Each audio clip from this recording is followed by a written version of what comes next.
Bueno, hola, buenas noches. Muchas gracias por la invitación. Y pues bueno, vamos a tratar de resumir un poco el manejo anestésico de todo este tipo de procedimientos. Como ya les explicó el doctor Soto, pues es un amplio campo de la neurocirugía funcional, en la cual cada vez nos vemos más involucrados afortunadamente, pero la cual significa un reto para nosotros. En forma práctica nos vamos a abocar a este tipo de patologías en cuanto a enfermedad de Parkinson, epilepsia, dolor, espasticidad y algunos tumores. Okay. ¿Cuál es el objetivo de la anestesia para manejo de neurocirugía funcional básicamente? Básicamente son estos: mantener la cooperación del paciente. El gran objetivo o el gran reto en este tipo de patologías es el paciente despierto.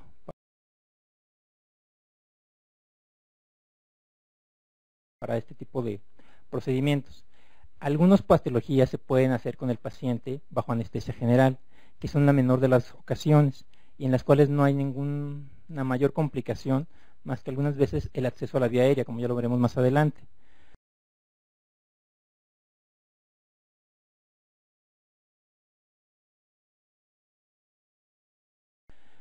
Y en cirugía de epilepsia, básicamente, dependiendo de lo que se vaya a realizar, muchas veces pasan a quirófano a colocación de grids o electrodos de registro, los cuales llegan a hacerse el registro transoperatorio durante todo el procedimiento para posteriormente realizar la recepción del foco o la colocación de estimuladores. Entonces, aquí es un gran reto porque debemos de utilizar todos aquellos fármacos o sustancias a dosis que vayan a facilitar la obtención del registro electroencefalográfico transoperatorio. ¿Qué otra situación? La homeostasis del paciente, la seguridad de la vía aérea, la adecuada ventilación, como lo repito, muchos de estos pacientes van despiertos, la estabilidad hemodinámica y pues el reto de tener a un paciente despierto con una lesión cerebral y mantener o tratar de mantener la presión intracraneana lo más normal posible. Okay. Entonces, ¿cómo lo vamos a dividir? Como cualquier procedimiento anestésico, primero necesitamos hacer la evaluación preanestésica de nuestros pacientes, en los cuales debemos de ver el tipo de fármacos que están utilizando, la patología que se va a realizar o a la que se va a abordar, la situación de nuestros pacientes. Hay pacientes que están tomando anticonvulsivantes, hay pacientes que tienen agresividad, hay pacientes que tienen espasticidad, en fin. Y posteriormente, la premedicación. Dependiendo de la escuela que ustedes revisen, hay una gran gama de procedimientos en cuanto a premedicación se refiere. Hay algunos autores que prefieren no premedicar a los pacientes, hay algunos otros, como los franceses y los japoneses, que mencionan la premedicación con benzodiazepinas y opioides. ¿Esto por qué? Ya les comentaba el doctor Soto que básicamente la primera parte del procedimiento es la colocación del marco. Entonces, muchos de estos pacientes hay que hacer la colocación del marco en la sala de tomografía con el paciente despierto, muchas veces bajo anestesia local. Entonces, la colocación del marco debe ser de tal manera que permita que éste no se mueva. Debe de ir a una presión de más de 30 libras. Entonces, muchas veces se colocan botones de anestesia local para colocar los pinchos. Esto, hacerlo en un paciente completamente consciente, sin ningún tipo de premedicación, pues digo, es algo bastante agresivo para ellos. Y sobre todo para niños que también llegan a ser sometidos. Hay otros autores que llegan a mencionar, en ese artículo por ejemplo, el uso de clonidina vía oral a dosis de 2 a 3 microgramos por kilo. Normalmente nosotros en el Hospital General los llegamos a premedicar, ya sea con remifentanil o con desmedetomidina para su colocación. ¿Existe algún protocolo previo para este tipo de manejos? No. Bueno, yo no encontré algún artículo o alguna guía de alguna asociación que nos permita el manejo en este tipo de pacientes. ¿Qué se va? Pues a las bases de siempre. La premedicación. La metoclopramida va a ser muy subjetiva en aquellos pacientes, por ejemplo, con ya alteraciones del movimiento, pacientes mayores. Muchas veces este tipo de pacientes que van a ser sometidos a cirugía funcional son pacientes ya de la tercera edad o niños muy pequeños. Entonces vamos a utilizar ya sea premedicación como ondansetron. En Europa se sigue utilizando el droperidol, a diferencia de aquí en México que ya no lo tenemos, el cual es un excelente fármaco, y dosis de dexametasona. Esta premedicación va tanto, la de dexametasona, tanto como para manejo de náuseas como para manejo de edema que van a presentar, dependiendo del tipo de procedimiento que se vaya a realizar. Bloqueadores H2, perdón. Algunos autores recomiendan el uso de AINES y algunos otros llegan a recomendar el uso de atropinización. Esto no se hace de forma rutinaria. Les repito, muchas veces en pacientes mayores, como los pacientes que siempre nos enfrentamos, que son cardiópatas, diabéticos, insuficientes cardíacos, en fin, pues como que atropinizarlos no es la mejor opción para manejo de secreciones. Pacientes pequeños, que sí los podemos llegar a atropinizar, pero regularmente son pacientes que vamos a dormir, ya sea en el quirófano o en la sala de tomografía para la colocación del marco. Y este es un esquema, creo que no va a aparecer allá, que nos va más o menos indicando las fases del procedimiento anestésico para este tipo de eventos, en donde se menciona el inicio de los cuidados anestésicos, el inicio básicamente de infusión de drogas, el inicio de la cirugía, el periodo de infusión,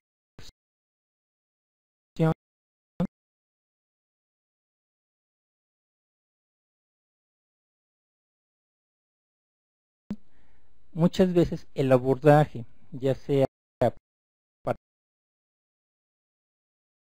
el trépano o para la craniotomía, se hace bajo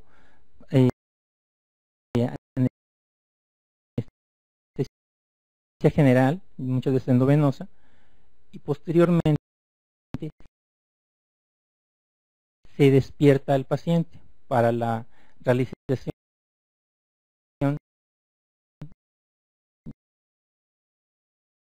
ya sea de la colocación de los electrodos o de la recepción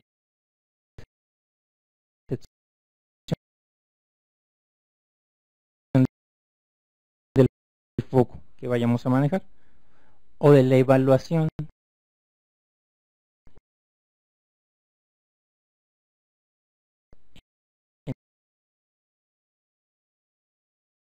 en cirugía de Parkinson. Es muy importante tener al paciente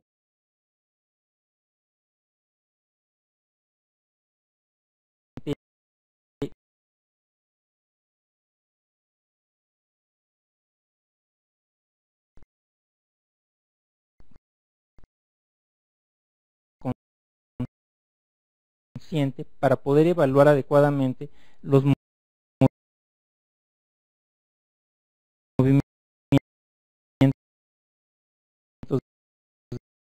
de este.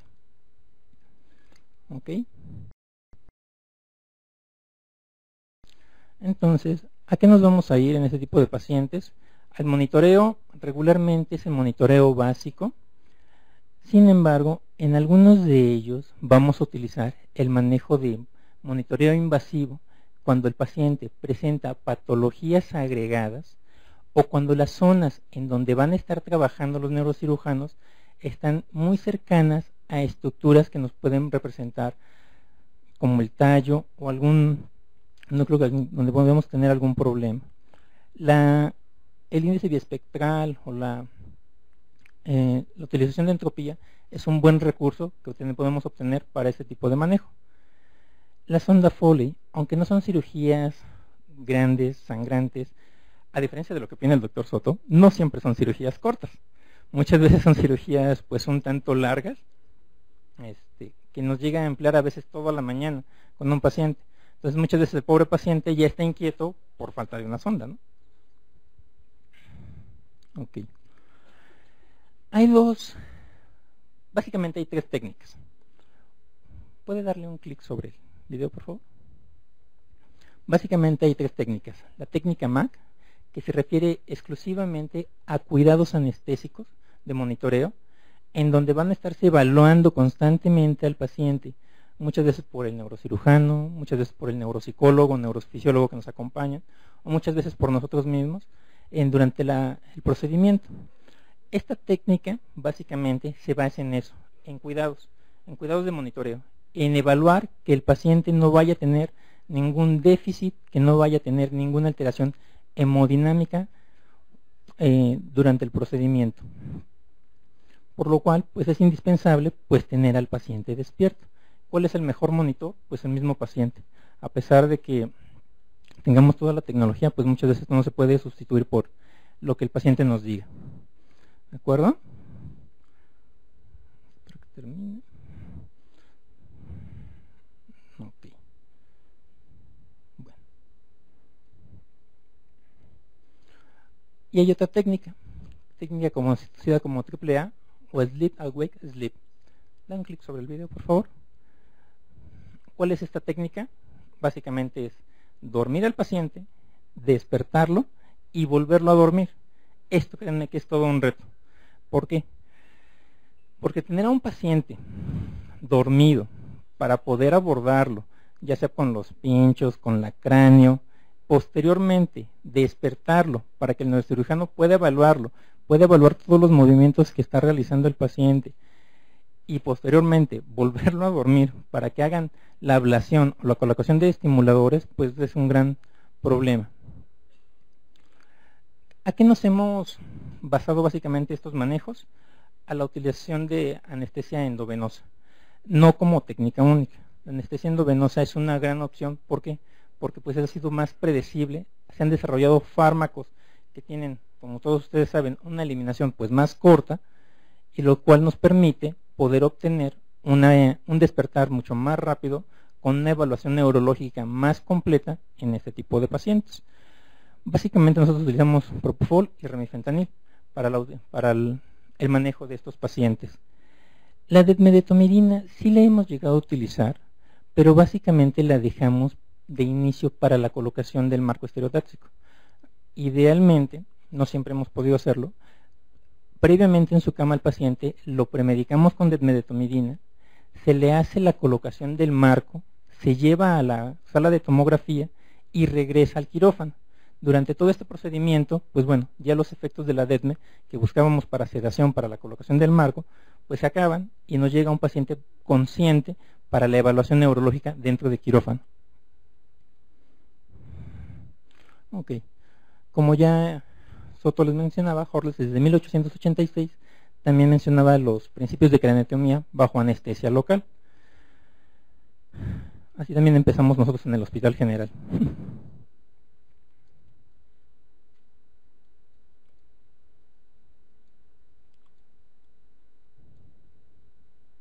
Ok, entonces, ¿a qué hemos abogado?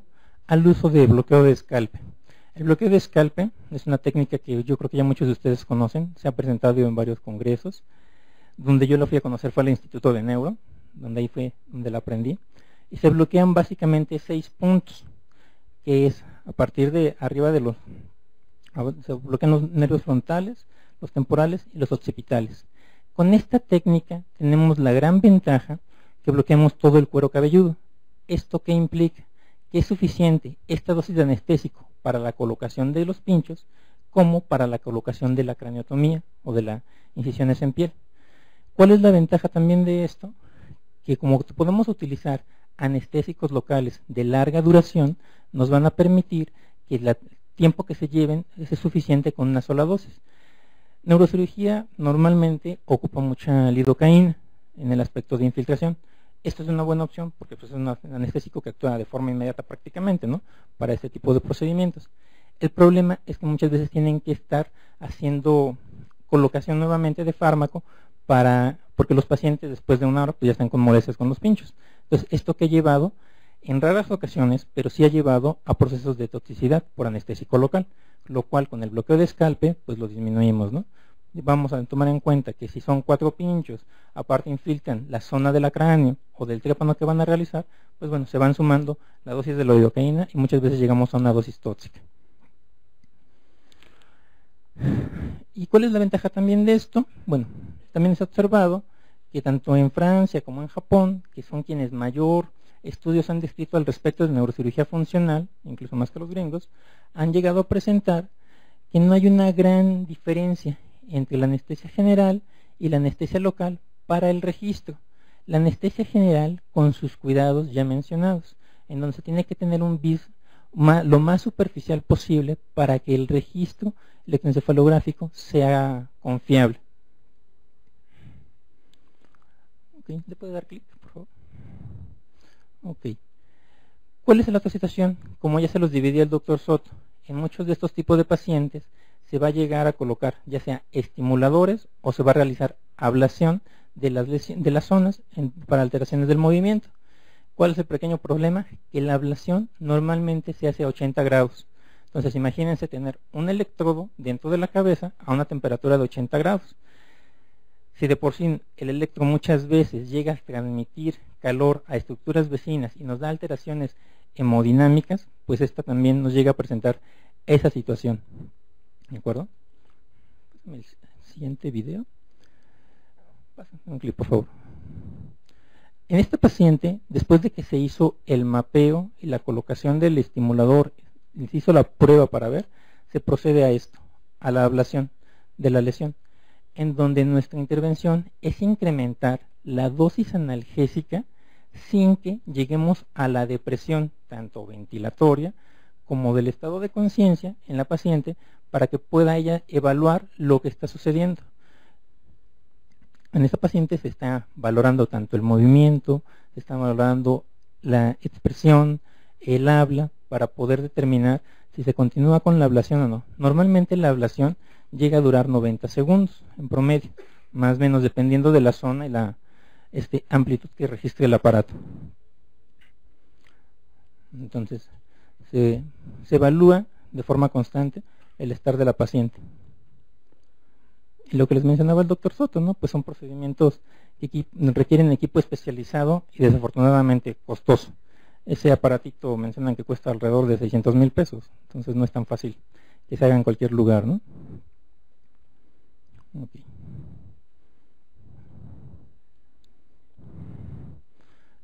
Entonces, si ven, básicamente en la cirugía de Parkinson, para el procedimiento de ablación es donde nos enfrentamos al reto de paciente despierto, que es el que nos lleva mayores implicaciones de tenerlo dormido para la colocación del marco, despierto para la evaluación y posteriormente dormido nuevamente, pues para el cierre del trépano de la herida, ¿no? Cuando se colocan ya estimuladores, básicamente utilizamos anestesia general. Ahí sí ya no hay gran problema. Se menciona que hay una seguridad, ya que estos estimuladores o estos electrodos de profundidad, como se los mencionaba Soto, están colocados pues por estereotaxia con una alta precisión. Entonces aquí no tenemos tanto problema en cuanto ya a una anestesia general. Y para lo cual pues es indispensable, ya que no solamente se coloca el electrodo, sino que hay que pasarlo para que el generador vaya en la zona de la subclavia. Entonces pues bueno, hay que tener al paciente dormido para poder colocarlo.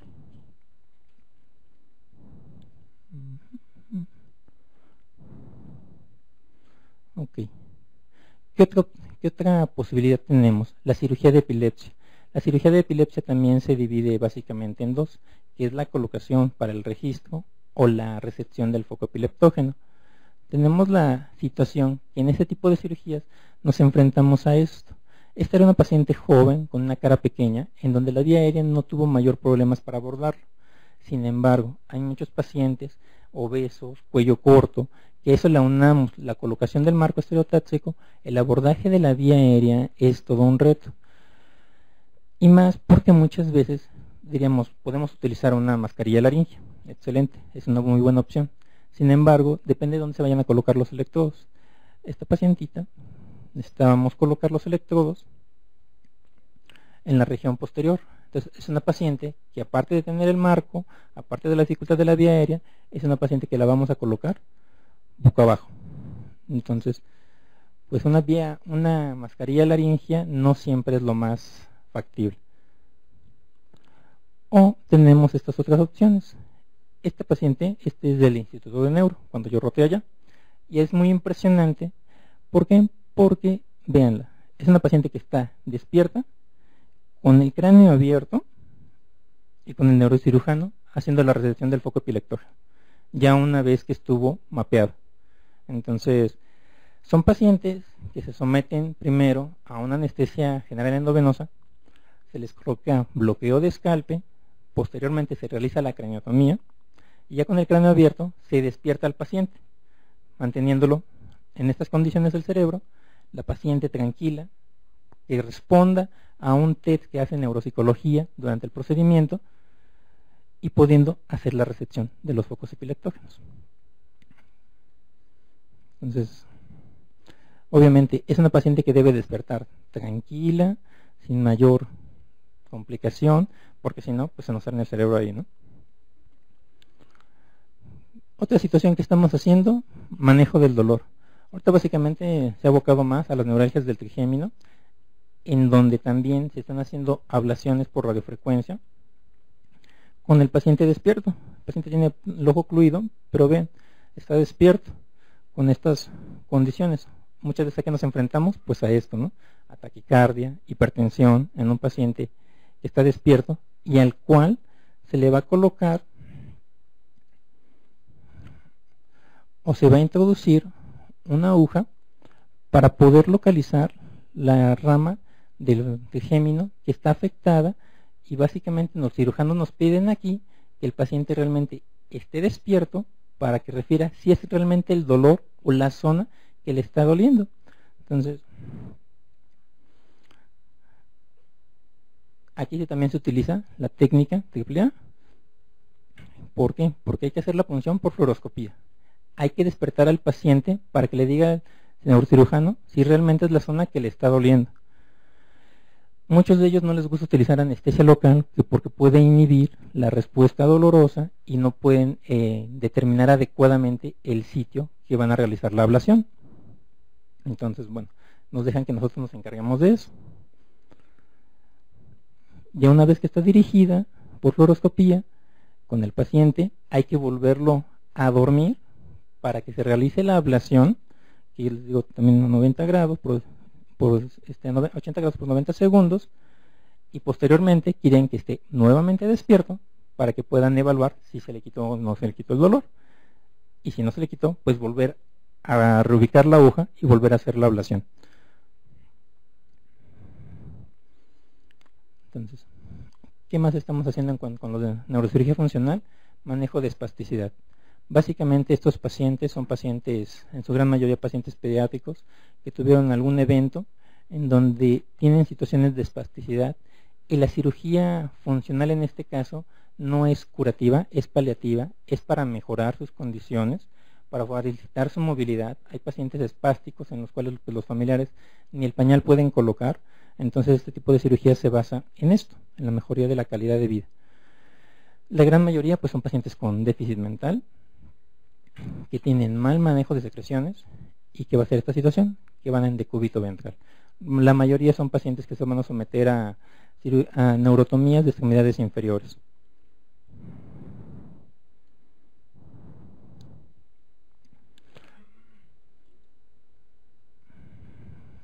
Entonces, básicamente aquí nos vamos al uso de anestesia general. Pero aquí hay un pero.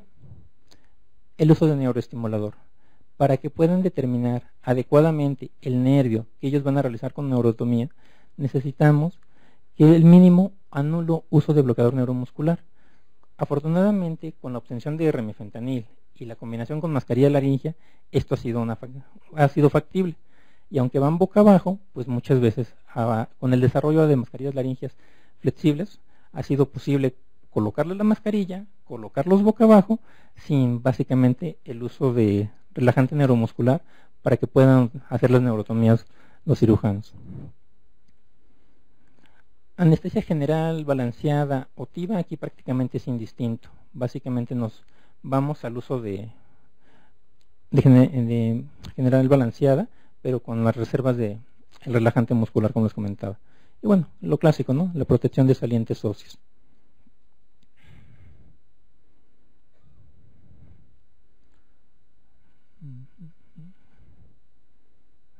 Okay.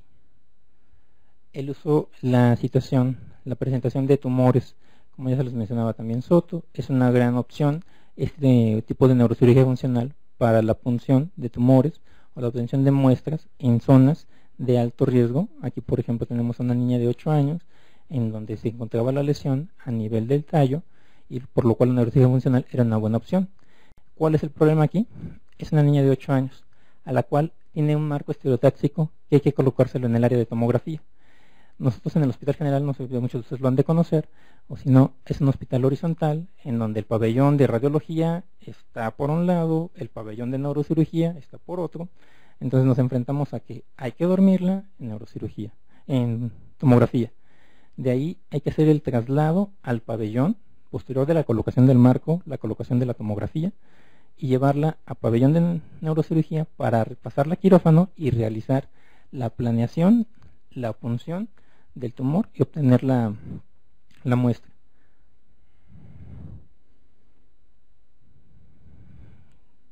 Entonces es un gran problema. Aunque es un procedimiento mínimamente invasivo, en este tipo de patologías se recomienda el uso de un monitoreo invasivo. ¿Por qué? Por la zona de la lesión. La zona de la lesión está en tallo. Muchas veces estos pacientes pueden estar estimulando el tallo, estar tomando muestras y provocar alteraciones de tallo que nosotros pueden tener periodos de de hipotensión, pueden tener bradicardias o arritmias secundarias de origen central y que pues bueno, si no tenemos un monitoreo óptimo, pues no lo vamos a poder desarrollar. Entonces básicamente para este tipo de lesiones se recomienda el uso de monitoreo invasivo. Como también se les mencionaba Soto, también se pueden hacer colocaciones de derivaciones ventriculoperitoneales. En esta paciente, el de primera instancia, se iba a tomar la muestra del tumor. Cuando se le hizo la tomografía para ver la colocación del marco, se observó que también estaba dilatado. Entonces se decidió derivarla y se hizo también medio estereotaxia. No sé ustedes quienes manejen pacientes de neuro y que no es nada raro, ¿no?, que disfuncionen las válvulas porque no estuvo bien colocada o después de muchos piquetes jamás les dio líquido. Entonces esta es una muy buena opción, que no es la base o lo mejor, ¿no? Pero bueno, ya que estaban ahí con la muestra, con el marco colocado, se decidió también colocar la válvula por estereotaxia. Entonces, ¿cuáles son básicamente las complicaciones a las que nos enfrentamos durante el procedimiento quirúrgico? Pues se dividen en dos. Muchas se comparten, se dividen en las complicaciones por anestesia y las complicaciones quirúrgicas. Básicamente tenemos la obstrucción de la vía aérea, la cual es nuestra responsabilidad, con cambios de saturación e hipoxia, el edema cerebral, cambios hemodinámicos, la presentación de náusea, vómito, temblor, pero no el temblor de Parkinson, sino el que se llega a presentar cuando se sobredosifica de anestésico local, conocido como Shivering, la toxicidad por anestésicos locales, dolor. O sea, es increíble que tengas a un paciente despierto con el cráneo abierto y tú como anestesiólogo pues tengas que hacer algo para controlar el dolor. O esto, ¿no? Al contrario, que utilices dosis óptimas de benzodiazepinas y llegues a la agitación, o al contrario, llegues a la sedación excesiva con el paciente no te coopera. ¿Y cuál es la precomplicación que podemos tener? Que pues un paciente que necesitamos tener despierto, tengamos que dormirlo. Y en cuanto a las complicaciones de cirugía, que también las tienen, pues es las crisis ya sea focales o generalizadas, la afasia, hemorragia, que es de los problemas que mayor complicación nos dan, edema cerebral, embolismo aéreo. Muchos de esos pacientes en la cirugía de Parkinson, en la cirugía de epilepsia, por la posición que tienen el marco estereotáxico, son pacientes que básicamente van sentados. Entonces son pacientes que van sentados, que se les hace un trépano, pues muchas veces podemos llegar a tener problemas de embolismo aéreo. Y que por alguna de estas complicaciones tengamos que también, quirúrgicas, tengamos que convertir a anestesia general. ¿De acuerdo? Entonces, si no me equivoco, creo que es prácticamente todo. Son algunas referencias al respecto. Como pueden observar, pues es un campo pues bastante amplio. Tratamos de resumir, pues yo creo que lo más posible para el tiempo que tenemos aquí. Pero pues cada uno requeriría un apartado muy especial, el manejo de este tipo de patologías.